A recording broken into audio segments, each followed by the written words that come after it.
Good morning. I'm Ben Olinsky, CAP's Senior Vice President for Structural Reform and Governance. Thank you for joining us today. We have a great discussion for you on the Supreme Court's recent decisions with an absolutely all-star panel. Yet again, the Supreme Court's 2024 to 25 term saw a far-right majority on the court continue their trend of reducing rather than expanding the rights of Americans, but this shouldn't be a surprise. In 2022, Dobbs took away a long enshrined constitutional right to choose from women across the nation. In 2023, Students for Fair Admissions undermined decades of progress in ensuring the 14th Amendment was fully implemented for all Americans. In 2024, in Trump v. US, the court effectively rewrote the Constitution, creating out of whole cloth a new sweeping presidential immunity. And this term, we saw it again in cases ranging from Scrimetti to Casa. Gone are the days when the court served as a neutral arbiter of the law merely by calling balls and strikes.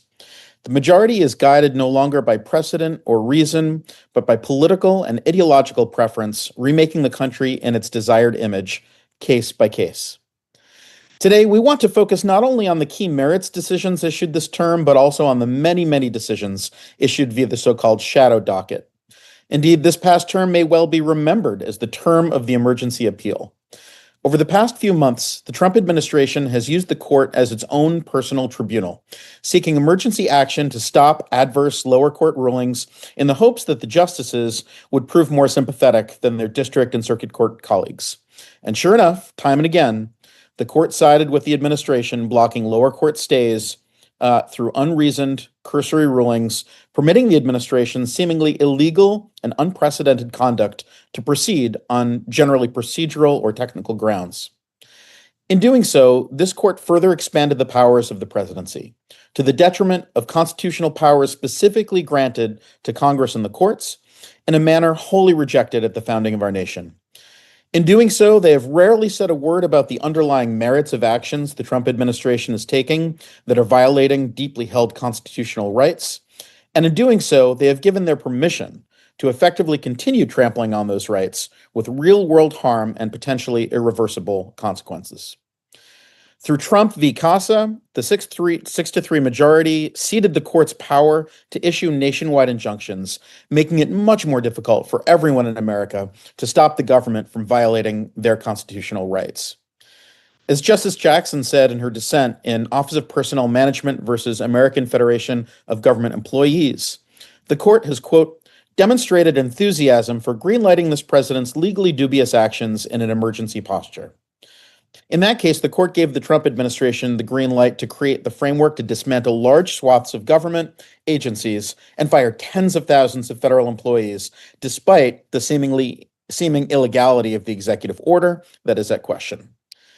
In DHS v. DVD, the right-wing majority is permitting the administration virtually unfettered power in the immigration space, going so far as seemingly permitting the removal of immigrants to third countries, like Libya or South Sudan, where they are at risk of death, torture, or other prosecution without opportunity for a hearing.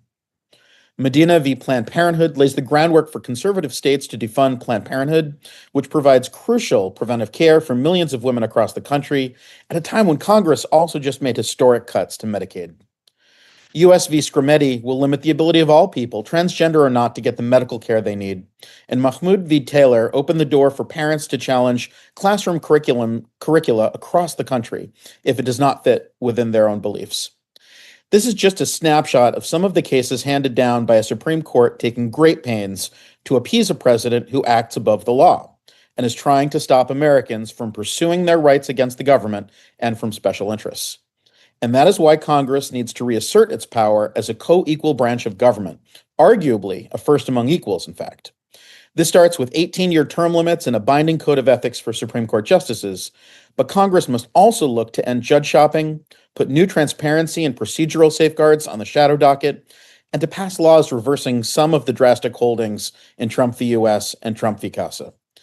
Now I'm going to turn it over to our esteemed moderator, Madiba Denny, deputy editor and senior contributor of the legal affairs website Balls and Strikes, and the author of The Originalism Trap, How Extremists Stole the Constitution, and How We the People Can Take It Back. Madiba, thank you so much for joining us, and I'll turn it over to you. Thank you so much, Ben. It is a pleasure to be here with all of you, although I wish it were under better circumstances. So I would like to take this moment to introduce the illustrious panelists I'm very lucky to get to speak with today. With us, we have Leah Littman, a professor of law at University of Michigan and author of the New York Times bestseller, Lawless: How the Supreme Court Runs on Conservative Grievance, Fringe Theories, and Bad Vibes. We also have Aaron, sorry, Aaron, I'm gonna butcher your last name. Aaron Reichlin Melnick, senior fellow at American Immigration Council, as well as Anthony Michael Crease, associate professor of law at Georgia State University. And I think also congratulations are in order for a new dean position. Yes, congrats. Also, everyone, this is an extremely condensed version of all of these folks' bios because they are extraordinarily impressive and I don't have time to list it all. So speaking of not having time, let's go ahead and dive in. I know that the Supreme Court has given us an abundance of material to work with for discussion about how it, generally speaking, sucks, and speaking more specifically, has been functioning as the judicial arm of the presidential administration. But since we do not have absurd amounts of time, I'm going to ask for my first question for you all to do something kind of difficult. Could you each please identify just one or two cases that the court decided this term that you found the most egregious and say why? We can take these in, I guess, the order I introduced you. So we'll hear from Leah, then Aaron, then Anthony. Picking one is really hard. Aaron, I'm sorry if I am going to pick the one that you were going to name, but I would probably say Department of Homeland Security versus DVD, the third country removal decision. That's an instance where the Supreme Court blocked and then clarified it had blocked some lower court orders that had directed the administration to provide some semblance of due process to individuals that were about to be removed to a third country where the individuals alleged they would be at risk of violence, torture, and death. Part of what made the Supreme Court's decision, I think, so appalling is this is one of the lower court orders that the administration had clearly defied, in my view, at least twice. And so by removing the government of its continuing obligation to comply with a court order it had already defied, I think the Supreme Court pretty clearly signaled that the administration is going to face no penalty for defying lower court orders, invited more of their defiance with lower court orders, and suggested that the real problem here in our constitutional democracy is not the executive branch shipping people off to places that are on the brink of a civil war or where they are at risk of being trafficked or sold into slavery, but instead lower courts deigning to try to prevent that by holding the administration to its legal obligations. Yeah, I think that's a really good point, Leanne, that it's not just okaying these bad actions, but really paving the way for more of them. And I neglected to mention this earlier, but for folks who are tuned in, you can click on the show captions button at the bottom of the screen, and you can have subtitles for everything we're saying. So with that, Aaron, I'll hand it to you. Yeah, well, as you noted, Leah, I obviously want to say DPD, but I'm going to go a slightly different direction here and really focus on the cases where the Supreme Court has allowed the Trump administration to strip people of status, which is Nome v. National TPS Alliance and Nome v. Doe. In those cases, the Supreme Court blessed combined the Trump administration stripping over 500,000 people of legal status. And the most egregious aspect of this, beyond the human impact of it, is their total failure to explain why. In each of those cases, the plaintiffs had very strong legal arguments. The district court and the circuit courts upheld the decisions, and it seemed that there were very strong legal reasonings why the government should lose on this, especially looking back to Trump 1.0 decisions like Department of Homeland Security v. Regents, where the DACA rescission was overturned. And yet here the Supreme Court allows the administration to go forward with mass stripping of legal status that it prevented in its first term and yet offered no explanation whatsoever, which is particularly egregious given the number of similar cases that are still working their way through the system and are still being adjudicated, leaving the lower courts absolutely no guidance as to explain why these decisions were overturned, given that there were 6 or 7 different potential reasons why the Supreme Court could have ruled in the government's favor. And that leaves the admin with even more discretion to take away status and impact people in ways that are immediately felt. Hundreds of thousands of people have already lost their deportation protections and their work permits based on no explanation whatsoever from the Supreme Court. Yeah, there are two things I want to highlight there. One is that I think people, when we think about people being undocumented, I think most people don't consider the fact that you can become undocumented, that you can have lawful residency, and as the Supreme Court did here, it can just sort of enable it to be taken away. And I also want to really highlight what you said about the absence of guidance, because it's not as if if the court said why it was denaturalizing people, that would have just made it okay. But we're also just now in the position where it further empowers the executive branch to do anything, and lower court judges and the people who had this sort of temporary protected status as well just really have no idea where they stand. Don't know how to move forward, don't know what their rights are. So Anthony, to you. Well, I would also be tempted to say DHS versus DVD, and I'll briefly explain why, and then move on to what I'll give my more robust answer for. But I think first and foremost, it is just a travesty and a violation of human rights to send people to third-party countries that are incredibly unstable and where they are at risk for being tortured, abused, and God knows what. And I think also what makes that case particularly egregious for me is the pattern of lies that we've seen from the Trump administration, namely for me, from the Abrego Garcia case, where we were told for weeks and weeks and weeks that the Trump administration had no jurisdiction over foreign prisons. And then we find out from foreign entities that, in fact, the U.S. has exercised some degree of jurisdiction over those prisons all along. So the administration seems to be less than truthful with the courts, which I think comes as no surprise to most people who are watching this. But I think Skrmetti, for me, might be the next one. And I'll say that because for two main reasons. One, the decision in Skrmetti, which is a terrible decision as far as I'm concerned, that's anti-trans and will portend a lot of anti-trans cases from the federal courts going forward. It leaned into the kind of legal reasoning that was rejected in Loving versus Virginia, where the court essentially says here, it's okay to discriminate against trans children or perhaps trans people more generally, so long as you're treating or mistreating everybody equally. And that's just something that is a bedrock principle, or I should say a rejection of a bedrock principle of American constitutional law. So that reasoning itself, the fallout from that decision is very concerning to me. Now, folks might say, well, what might that have to do with presidential power or executive authority?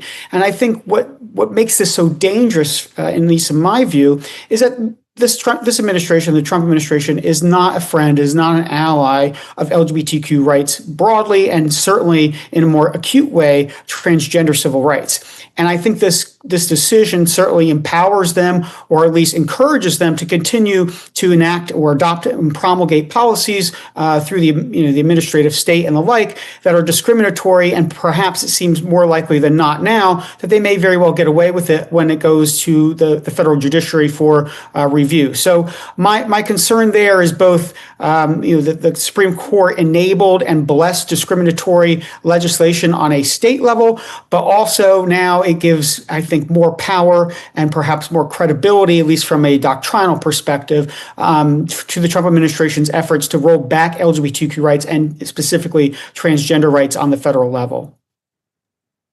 I think that's a very interesting point, Anthony, about sort of granting legitimacy, in that it seems like we can see what the administration is doing is wrong. We can see how it's hurting people, and we can see how it is, to borrow Leah's term, lawless.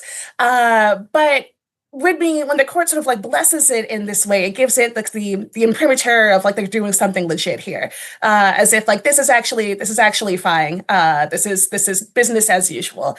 And I also think I want to highlight how you mentioned Loving versus Virginia, because I think that's been slipping through the cracks a bit, even though it is precisely the same thing. Like here, the court is saying oh, we're not discriminating against trans people because no one can get hormone therapy if they have like gender dysphoria.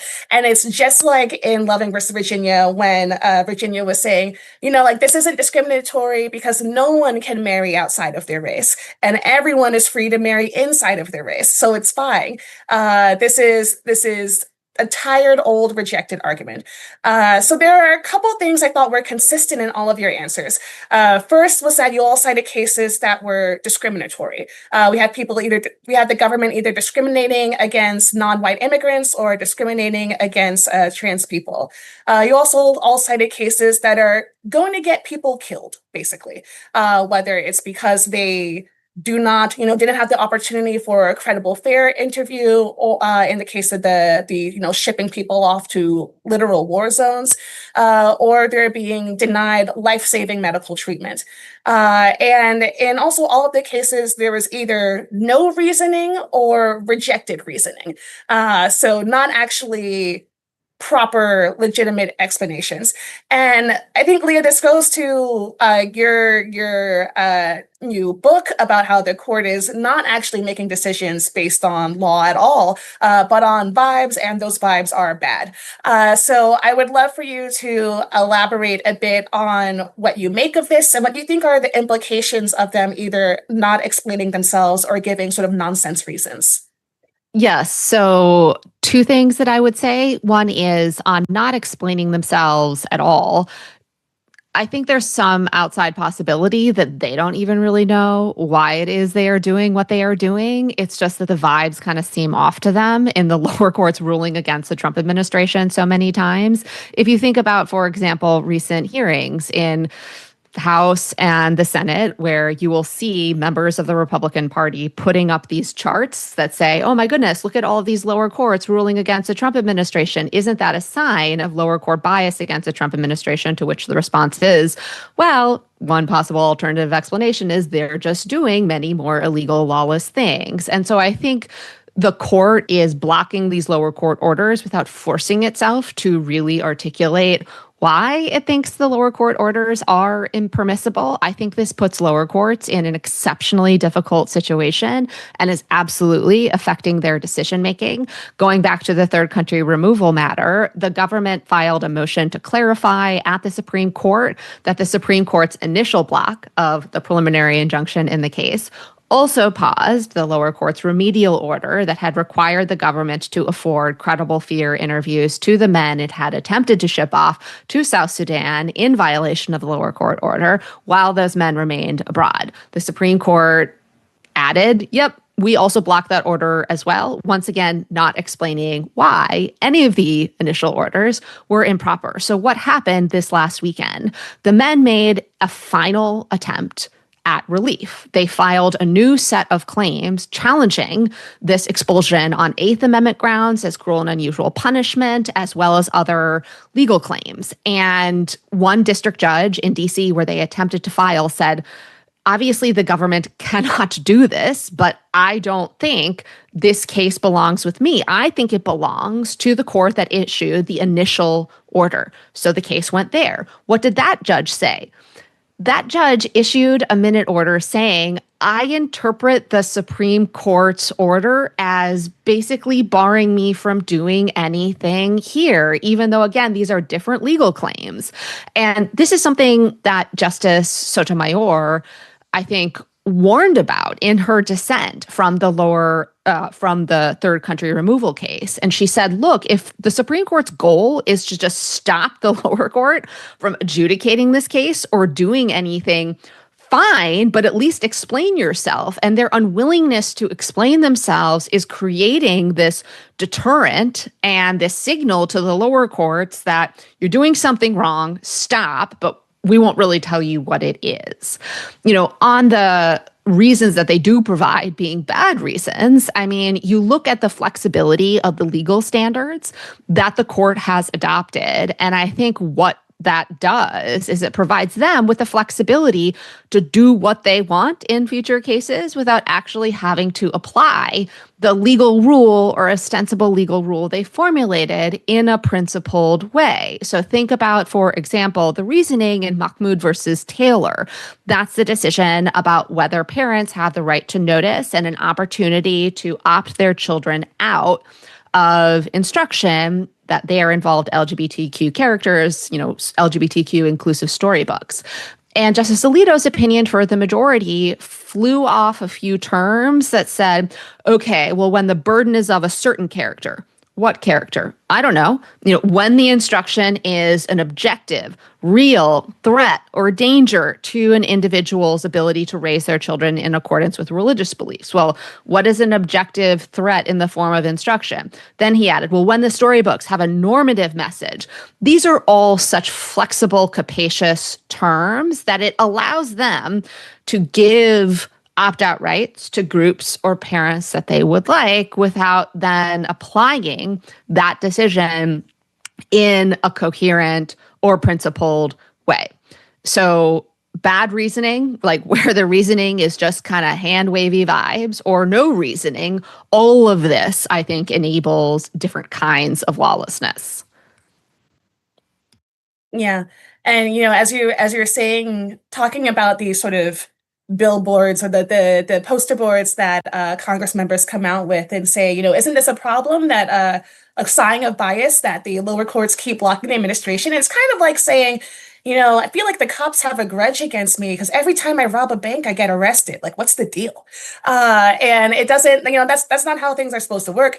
And it's producing this chilling effect on lower court judges, you're saying, and also sort of like a shell game for everybody else trying to figure out where they're supposed to go. What rights do they have? And excuse me.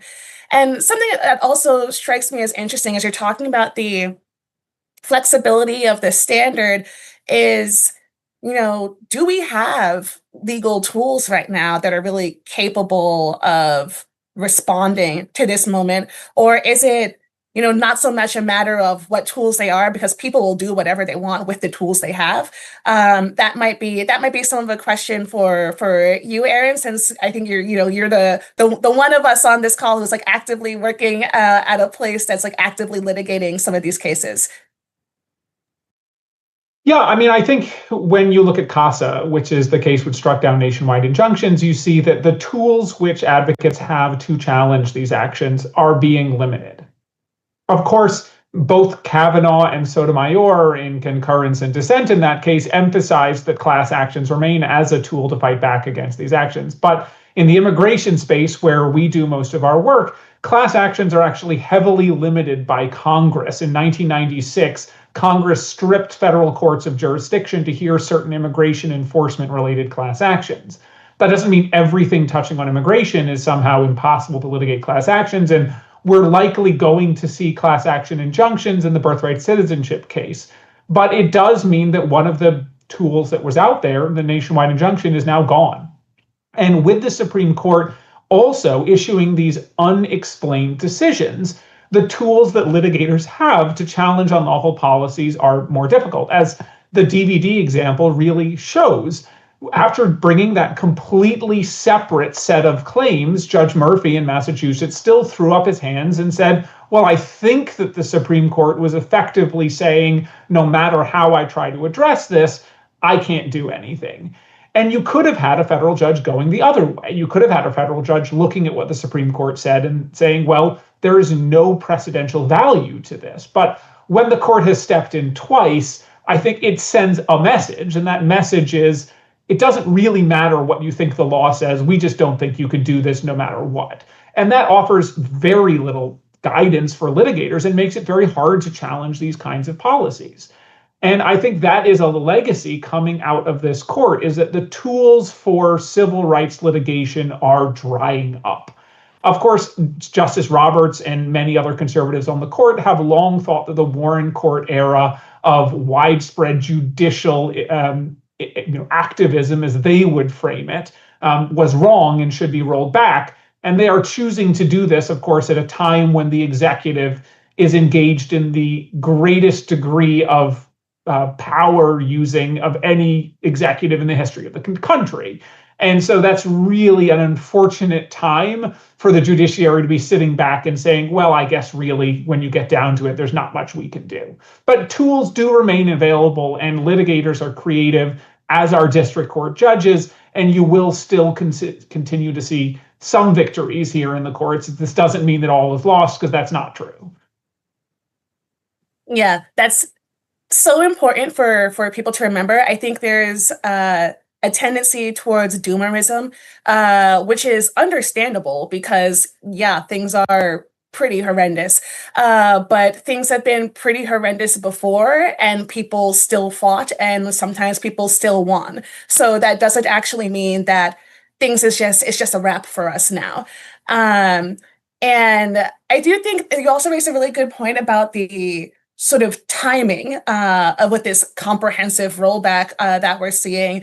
I think a lot of people had that reaction to the nationwide injunctions in Trump v. Casa, sort of saying, really, like this is when you choose to say nationwide injunctions are bad, after all the other nationwide injunctions, after all the things that you allowed to happen. Now, when the executive is trying to single-handedly rescind the 14th Amendment's guarantee of birthright citizenship and take us back to this slave era understanding of citizenship instead. Now you're choosing to say that nationwide injunctions are a bad idea. It's pretty like transparently not actually about the law, not actually about principles, but about pure politics. And with that, I think, Anthony, I'd love to hear from you here, since I know that in your book last year, Rotten Revival, you spoke about how historically politics is what makes constitutional law. So can you talk a bit about like what the political forces shaping constitutional law are today, or what they were before that we're now seeing the repercussions of? Yeah, sure. So let me break this down maybe into three subcategories, which is I'm thinking about the moment that we're in terms of broad historical arcs, right? So what are historically inherited principles that are important to us in our constitutionalism, and how are they playing out today?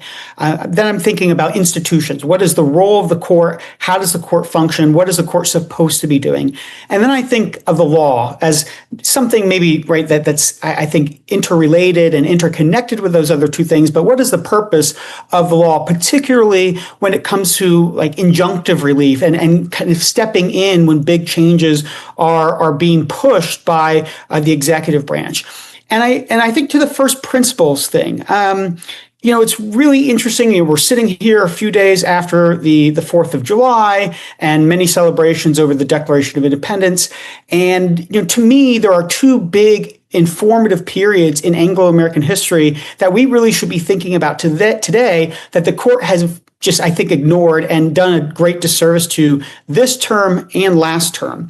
And so I think of two periods. I think of 1688 and the Glorious Revolution, the toppling of James II, and I think of the American Revolution and the grievances that the American colonists had against the British government, King of England, and Parliament.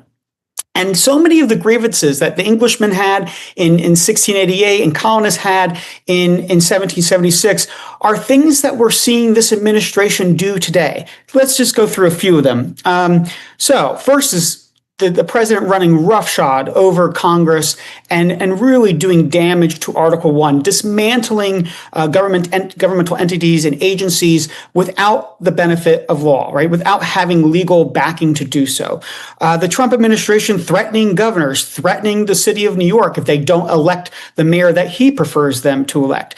The deportation of individuals without due process and sending them overseas for proceedings.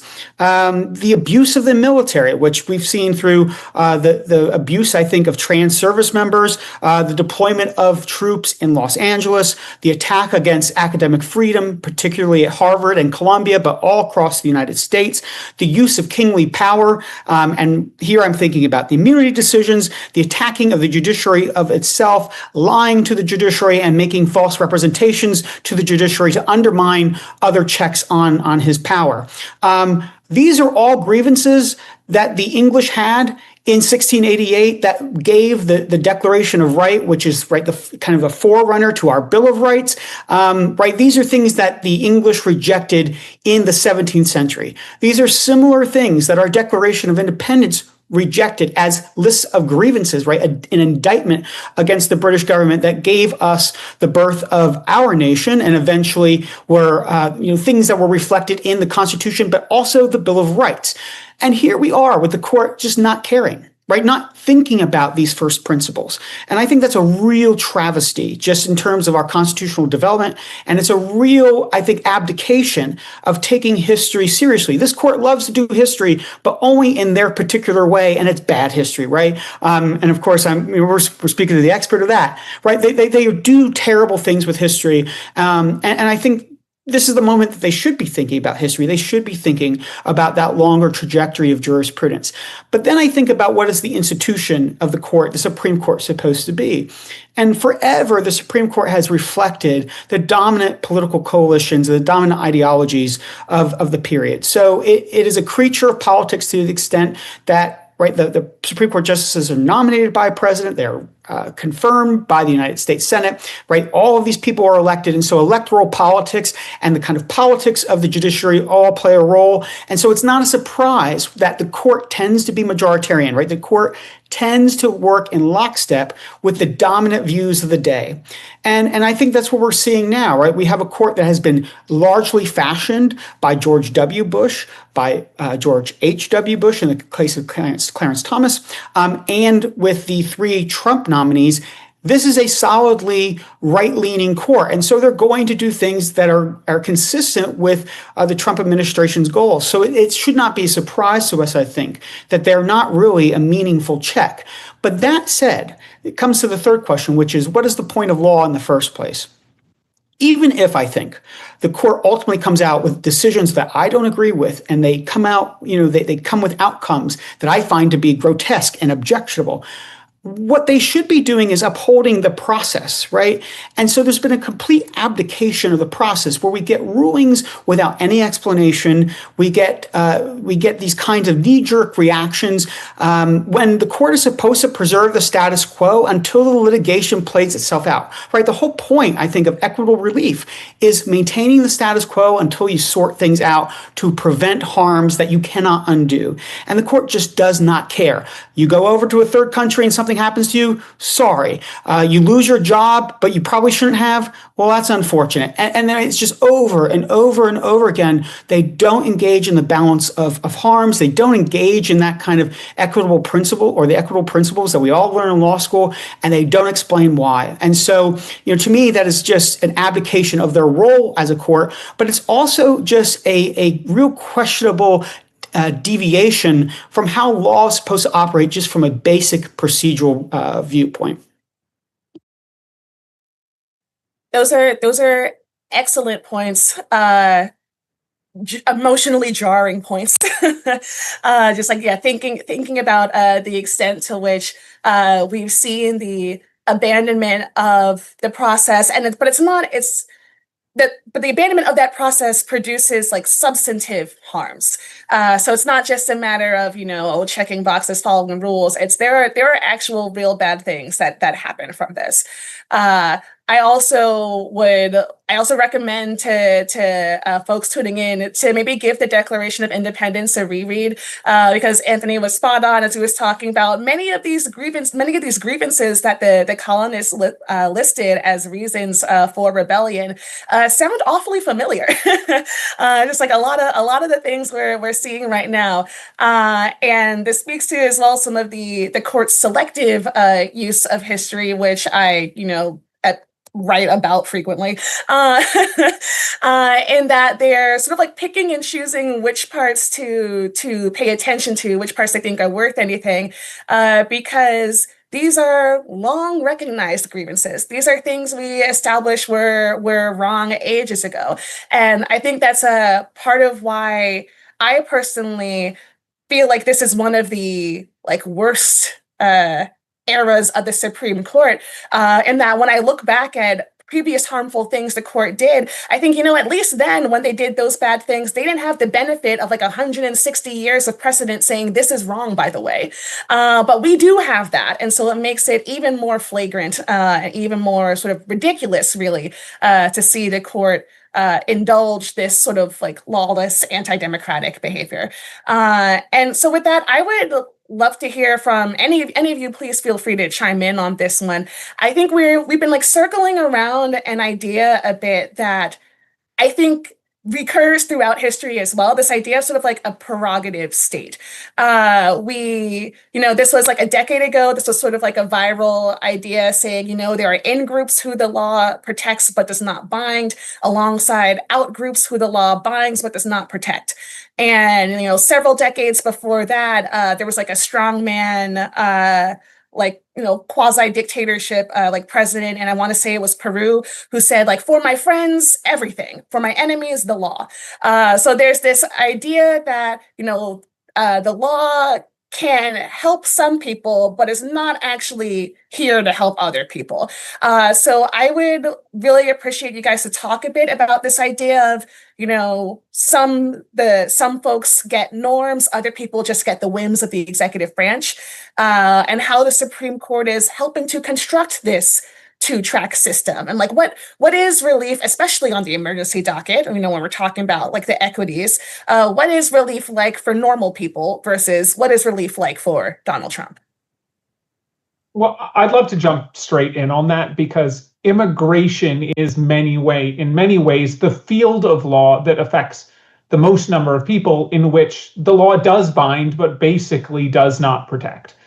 Of course, there are protections in immigration law, but they are by and large the protections that Congress itself had written in. And for the last 150 years, since the creation of the plenary power doctrine in the late 19th century, immigration has been this state of exception to a lot of the constitutional norms that we accept. Now, of course, that doesn't mean that immigrants are not entitled to due process, but infamously, the process that immigrants are due is largely the process that Congress has provided. There are some exceptions for people who have developed deep ties to the community, but we have seen the Supreme Court even say that the suspension of habeas is legitimate for immigrants who have crossed the border recently. And Congress has stripped the federal courts of their ability to step in and validate the rights of immigrants in the United States in ways that would be pretty unacceptable in any other context. With immigration in particular, there is a century of law that Congress has put on the books, much of which has not been used for generations, that the Trump administration is reactivating. One great example of this is registration, this process that was put in place during World War II, requiring all non-citizens to register with the federal government and carry with them proof of registration at all times, at threat of criminal punishment, jail, and fines if they fail to do so. That was effectively never enforced. Briefly enforced during World War II, but for the last 60 years, has been a law on the books, but nobody's done anything with it. And now the Trump administration came into office and they said, we have the internet now. We're just going to put up a registration process on the internet. Now, anyone who wants to register can just go online and they can register and get themselves a fingerprint appointment. And if they fail to do so, they have willfully failed to register, and that means we can arrest them. And that instantly criminalized 2 to 3 million people who would have to choose between, if they knew about this, coming forward and self-incriminating in some ways about their status, or not coming forward and self-incriminating for failure to register. And the court is likely to endorse something like that because immigration is unique. It's different. It is the area where the state is allowed to strip rights away. And I think what we have seen in the Supreme Court over the last 5 years, not starting new here, is the court increasingly say the constitutional norms that limited us in the past, some of which we gave, exceptions, we found ways around this, we said jurisdiction stripping has to be very specific and unique here, are no longer applying, because I think you see the court wants to let the government do this. And when we talk about letting the government do this, we're talking about the deportation of 4% of the US population, which again, by law, the government is authorized to do. And I think that is the challenge here. Congress has allowed the government and given explicit statutory authorization to the government to do a lot of things that the average American member of the public doesn't want to do, even if they endorse this idea of mass deportation in general. And the court, we have seen now say, we're going to take those laws seriously. Whereas in the past, they may have read exceptions into the laws. The infamous example is Zadvitas in 2001, a Supreme Court case where this court read a 6-month limitation on detention into the law that simply didn't exist. They just wrote new words into the statute because they felt doing otherwise would cause a constitutional problem. And that era of the court is gone. And now they are no longer reading exceptions into laws to sort of validate basic constitutional principles like you were talking about that date back centuries, that really validate these ideas of what it means to be an American system of law. Now the court is saying, we don't really think we have to do that. Mass deportations are legally authorized, even if they're cruel, even if the results are poor, unless there is a very clear statutory issue or something like the Alien Enemies Act, where it's extremely obvious that this law is not being used appropriately. We're just going to let the government do whatever they want and sort of damn the consequences. And you see Sotomayor and Jackson calling those out in the recent decisions. If I could just say 2 quick things.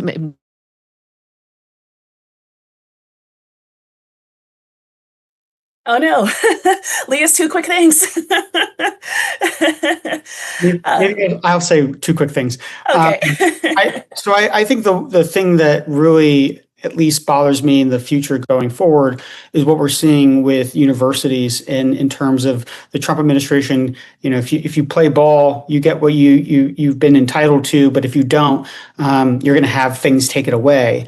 And it's very much this idea of kind of taking a receivership of some departments at certain universities in order to bring back federal funding, and then people, like for example, Columbia will say, okay, we agreed to all your demands, and then that's not enough. And so it's just right. It's just a kind of a constant thing. And again, we've had this in our history, right? We've had these kinds of things where the royal prerogative was used unlawfully against, Magdalen College in Oxford, right? We've seen this before. And so, but it's very much of that kind of mentality of, if you play ball and you're my friend, whatever, you get what you want. But if you don't, you're going to have to pay for all of that.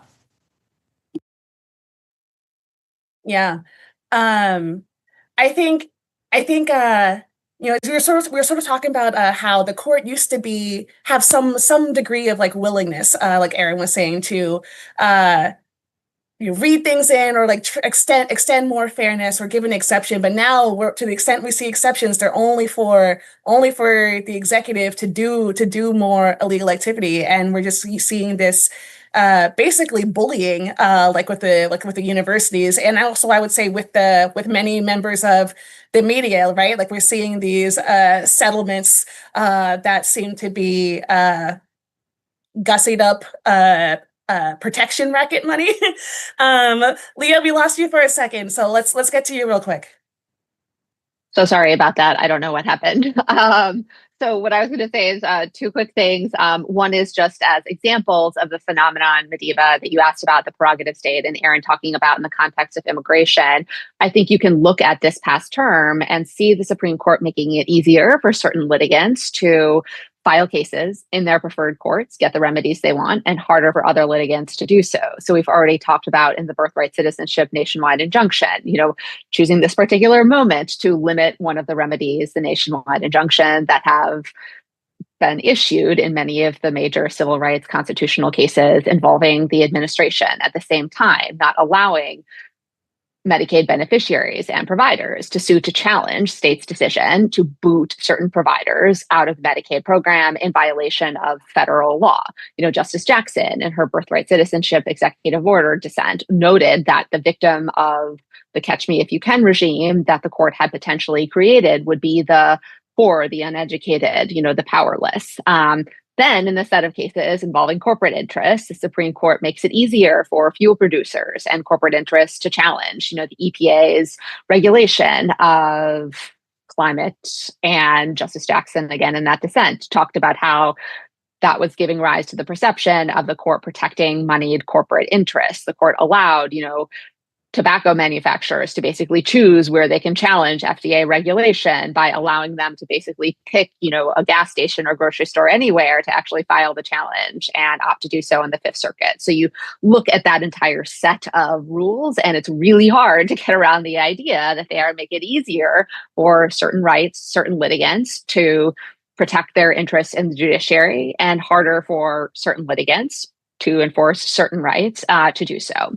But the premise of your question about the prerogative state, I'm sorry if someone had already pointed this out when I was absent, dates back not just to conversations about, outgroups, in-groups, binding and protecting, but Ernst Frankel's book, The Dual State, which is by a lawyer who is describing in real time the functioning of the Nazi regime and how that operated. Frankel talked about how there was a dual state, what he called normative state and a prerogative state.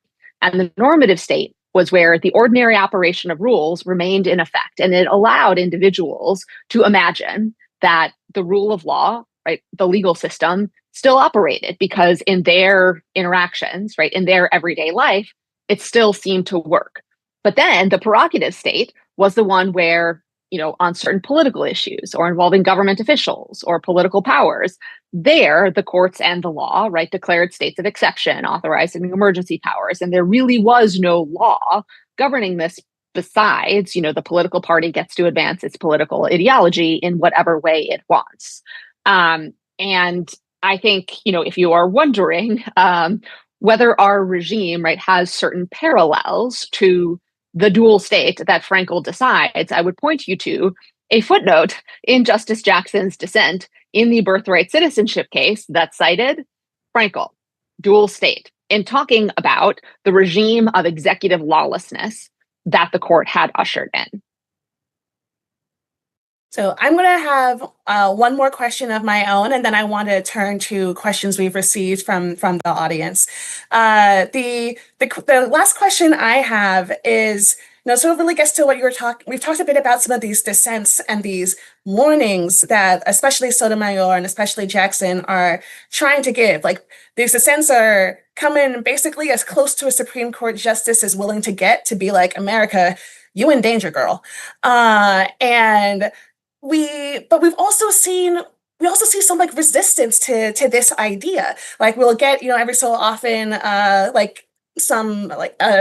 comfortable law professor will say this is actually fine, or this is in accordance with the law, which Aaron, you pointed out sometimes, the law does allow some of this stuff, but that doesn't mean it's okay. But they'll say it to sort of like excuse what's happening, and I think we also see, we see some people sort of adjusting their red lines, saying, oh, if Trump defies a Supreme Court order, then we'll really be in trouble. And it's like, okay, well, the Supreme Court will just always side for him, and then you'll never be in that situation.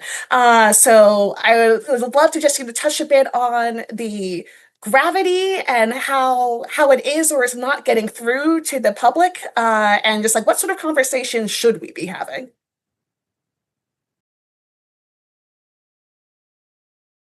That was for any of you.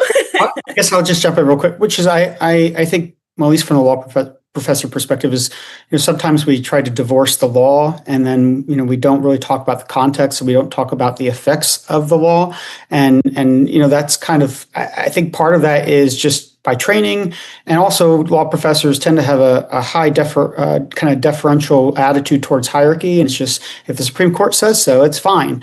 But challenging the Supreme Court, I think, is an important thing to do. Right? It is important to say this is wrong, this is not correct. The law shouldn't be this way. The court should explain itself. Right? We should be critical of the court's decisions in a thoughtful and meaningful way, and we need to be encouraging the public to see the wrongs of what the court is doing. And so I think so long as we're having conversations like this today and on social media and other platforms and other places, I think that's really important to illustrate what the court is doing, why the court is wrong, and what the collateral effects of the court's decisions are.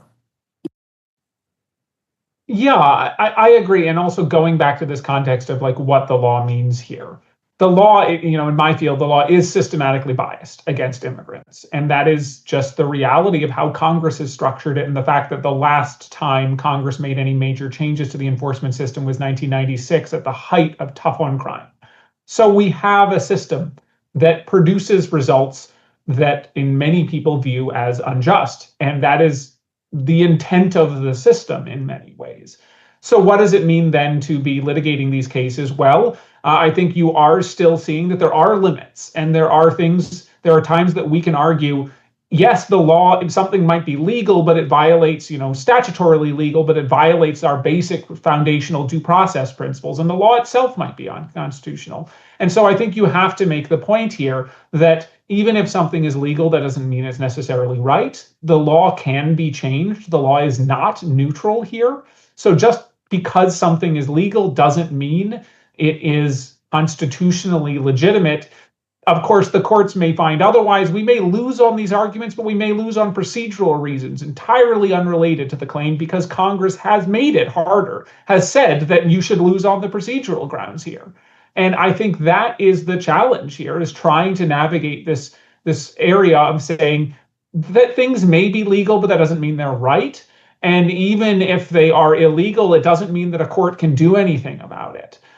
In 2022, the Supreme Court issued a decision, Aleman Gonzalez, which effectively said that courts may not issue injunctions restraining immigration enforcement policies.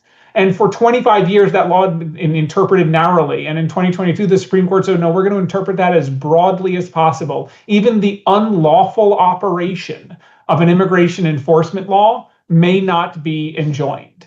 So that means that we have a situation where the law restricts our options, and we have to go beyond the law sometimes into advocacy and policy and trying to convince Congress to change it. I mean, I'm happy to add something short. I guess I would just say, I don't think there is like one right way or one right course, right, to try to oppose like what the regime is doing. I guess my general guidance is try to stay out of the way of the people, right, who are trying to reach different audiences, right, or use different media to do so, right. I think there is room for the sort of advocacy and like policy focus, that Aaron is talking about. I think there is room for public education on the law, in different ways. Obviously, I write law review articles, but I also have a podcast in which I speak very differently, than I do in law review articles or the classroom. So I think there are many different ways, to try to get people engaged and invested in the sort of organization and networking that is going to be essential, to push back against what we are seeing. Yeah, basically, don't leave power on the table. If they're harming us in a comprehensive way on all fronts, we got to fight back on all fronts too. So I have a question here from Maureen Grope, who's a Supreme Court correspondent at USA Today Network, who points out that there were over a dozen times this term where the 3 liberal justices actually formed a majority with at least 2 of the court's conservatives. This happened in 2 cases involving death row inmates and in other cases involving prisoners or convicted criminals. And also happened when the majority sided with the government on ghost gun regulations and on challenges to the Affordable Care Act, the Universal Service Fund, and the Nuclear Regulatory Commission. So her question for you is, what does this tell us about the court's conservative bloc? Like, what are the issues dividing these 6 conservatives?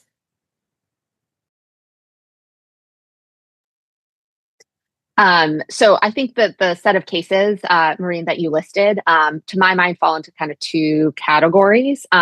One is the administrative law matters, where I don't think the Republican appointees know exactly what they want to do by way of the administrative state on non-delegation and appointments clause matters. Those are instances where the court opted not to really change the law and to hold the line as is or tread water without ruling out the possibility that they would revisit the issue later. The non-delegation case, FCC versus Consumers Research, I think is one of the more interesting and also frustrating decisions, in that we have had 5 of the Republican appointees say, I would like to revisit the non-delegation doctrine. The Chief Justice had joined Justice Gorsuch's dissenting opinion in Gundy versus United States. He does not explain why all of a sudden he is off the non-delegation bandwagon in FCC versus Consumers Research.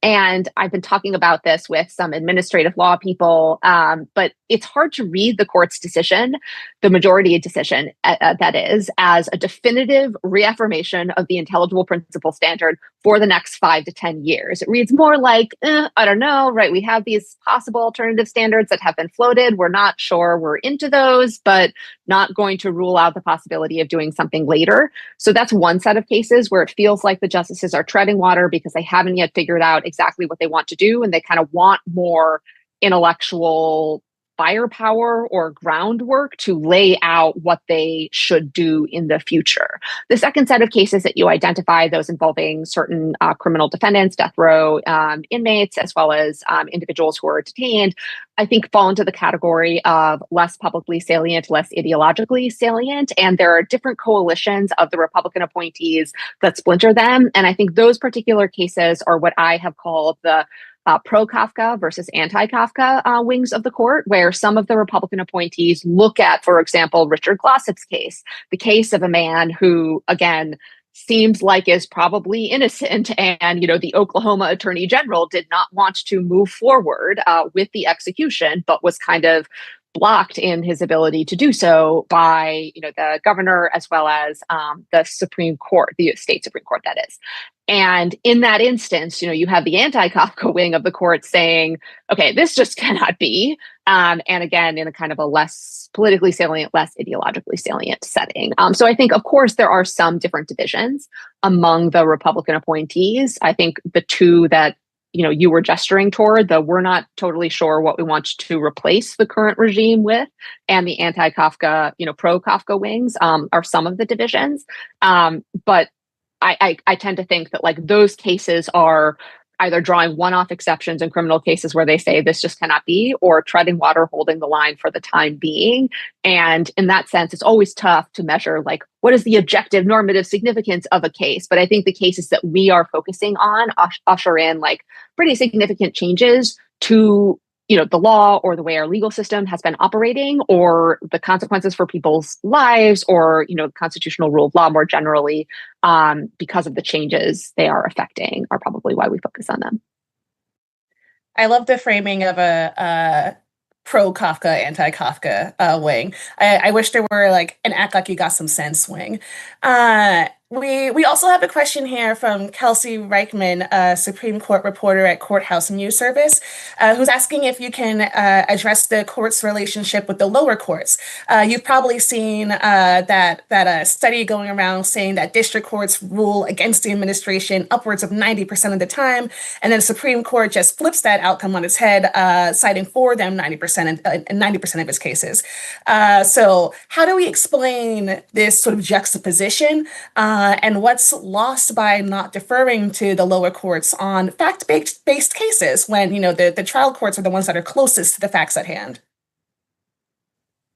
I think, the fact-based word is where I was going to go for here, because I think you saw that with Justice Jackson's dissent yesterday in the case involving the OPM memo on reduction in forces at various federal agencies. The district courts are dealing with incredibly fact-bound scenarios, and they are wading through intense reams of declarations, of administrative records, of depositions and transcripts, and everything that they have to do as part of their jobs. And they are producing decisions that are based heavily on the facts. And then by the time it's making to the Supreme Court, those facts have, as Justice Jackson emphasized, are evaporating from the record. And the cases are being decided with seemingly on extraordinarily abstracted questions of legal authorities. And of course, that is the role sometimes of the court, to decide on abstracted questions of legal authorities. That's not to undermine what they're doing here. But I think her point that they are stepping in these very fact-specific cases where decisions, rest on a variety of factors linked to what is actually happening. And they are deciding them on these abstract records that act as if the facts are not in the record. I think that is the big challenge here, and why you see the district courts ruling the way they are, because they are actually looking at what the Trump administration is doing, and they are seeing the presumption of regularity is gone. The administration is broadly ignoring the courts, or in many circumstances, if not ignoring, simply turning a shoulder to and downplaying, stonewalling, however you want to describe it, slow walking these decisions and these actions. But the court is essentially blessing that and endorsing that, as Justice Sotomayor emphasized in DVD, the third country removal case here. And that means that because district courts are still dealing with the facts every single day, I think they are going to continue to rule the way that they have been ruling. And then if these cases ever eventually make it to the court for a full cert, on a cert petition and get actually argued, then maybe the justices are going to have to explain some of their, glossing over the facts. But for now, on these emergency dockets, especially when they don't even have to explain themselves, they can just treat this in this generality that strips the facts from the situation entirely. Thank you for that, Aaron. Regretfully, my clock is showing 12:02, so our time is technically should have come to an end. So I'm just going to give you any parting words, say 20 seconds or less, for something last thing you want the audience to take from this.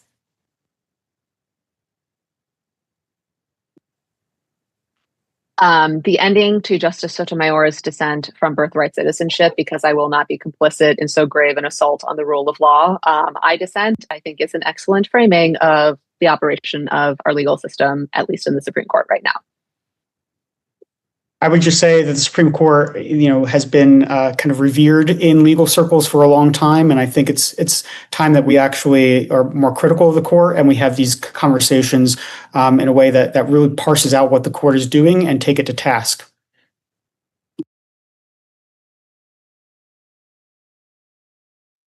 You good, Aaron? You're like, I said my piece. Okay. Thank you so much. This was a wonderful, fascinating conversation. Yeah, folks, also everyone on this call is extremely prolific posters on Blue Sky. So if you want to follow up with what folks are doing, you can always check us out there and tune into other CAP events in the future. Thanks so much, everyone.